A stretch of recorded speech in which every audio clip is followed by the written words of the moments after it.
جب آپ کسی چیز کو یاد کرنا چاہتے ہیں، بالخصوص اگر آپ حفظ کرنا چاہتے ہیں کسی متن کو یا قرآن مجید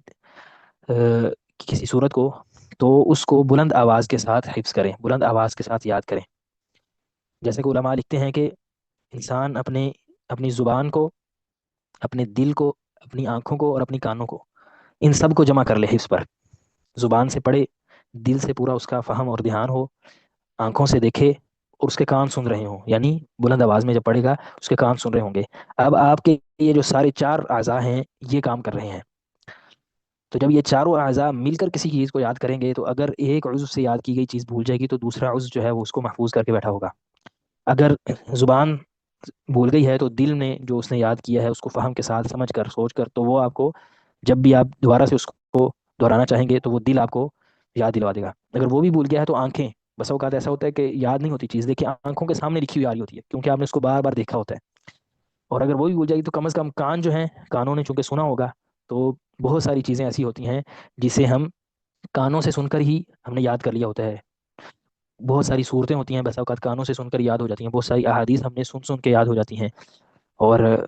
نعتیں وغیرہ تو عموماً لوگوں کو سن سن کے یاد ہو جاتی ہیں، بار بار ایک نعت کو سنتے رہتے ہیں، نظم کو سنتے رہتے ہیں، وہ یاد ہو جاتی ہے۔ تو اس طرح سے تو انسان جو ہے وہ ان سب چیزوں کو اپنا معاون بنائے حفظ پر۔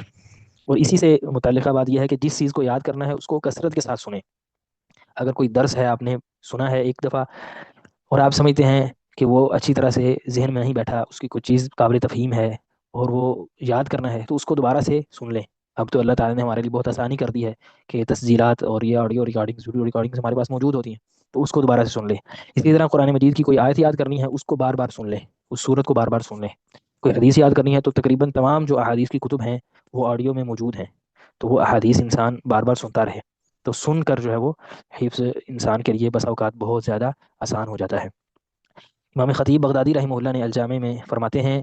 جہاں پہ وہ حفظ کی بات کرتے ہیں وہاں پہ فرماتے ہیں ان یجہر بقراءتہ قدر ما یسمعہ، جب کسی چیز کو حفظ کرے، یاد کرے، تو کم از کم اتنی بلند آواز سے پڑھے کہ اپنے آپ کو سنا رہا ہو۔ اسی سے متعلقہ ایک بات یہ بھی ہے کہ جس چیز کو حفظ اگر آپ دیکھ کر کرنا چاہتے ہیں تو اس کا ایک ہی نسخہ رکھیں۔ قرآن مجید ہے تو اس کی ایک ہی جو نسخہ ہے، جیسا کہ ہمارے ہاں 16 سطری ہے، 15 سطری ہے، جو جس نسخے سے آپ یاد کرنا چاہتے ہیں ہمیشہ اسی سے یاد کریں، اور پھر دہرائی بھی اسی سے کریں۔ اگر حدیث یاد کرنی ہے، کہیں پہ لکھ کے کرنی ہے یا کہیں پہ لکھی ہوئی حدیث یاد کرنی ہے تو اسے بھی ایسے ہی ایک ہی نسخہ رکھیں، اسی سے یاد کریں۔ اسی طرح اگر وہ کوئی آپ نے درس سنا ہے، کوئی علم کی بات سنی ہے، کوئی مسئلہ آپ نے پڑھا ہے، فقہی کوئی مسئلہ پڑھا ہے، تو اس کو آپ نے ایک ہی جگہ پر لکھ لیں، پھر اسی جگہ سے دہرائی کریں۔ کوئی ٹیبل بنایا ہے، کوئی اس کا شجرہ بنایا ہے، تو اس کو آپ نے بنا کے ایک ہی جگہ پہ رکھنا ہے، اسی سے ہی اس کو یاد کریں۔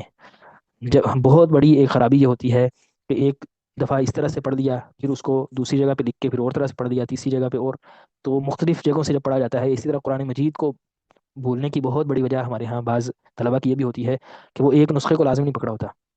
اس سے جو ذہن ہے وہ منتشر ہو جاتا ہے۔ آنکھیں جو ہیں انہوں نے ایک صفحے کا پورا اسکیچ بنایا اپنے ذہن میں، یا ایک مسئلے کا اپنے ذہن میں پورا اسکیچ بنایا کہ یہ ایسے ہے، پہلا پھر دوسرا پھر تیسرا، وہ سارے پوائنٹس آگے پیچھے ہو جاتے ہیں جب آپ ایک نسخے پر اعتماد نہیں کرتے۔